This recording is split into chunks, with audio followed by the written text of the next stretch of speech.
June is another great month for gardening. Chances of frost are behind us now, which means that all of our summer crops can be safely planted and grown without worrying about having any cold weather protection for them.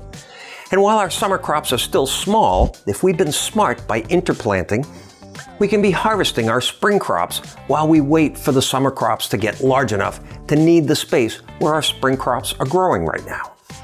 Now this month, we'll continue to enjoy asparagus, bok choy, lettuce, spinach, oregano, beet greens, beets, kale, radishes, kohlrabi, and any other spring crops we've got going.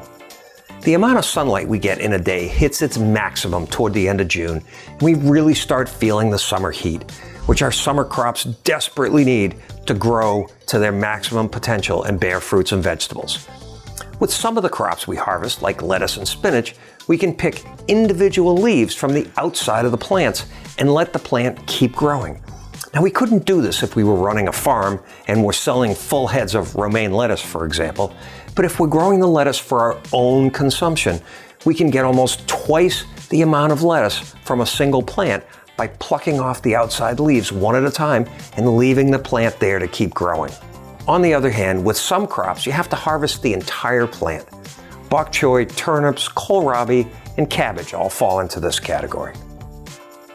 June is a bountiful month for lettuce and other leafy vegetables like kale and spinach.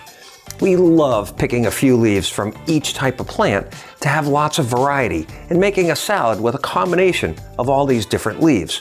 We can eat a beautiful fresh salad just about every single day in the month of June. Any plants that we started indoors that are still there can now be safely planted outside if we haven't planted them in the month of May yet.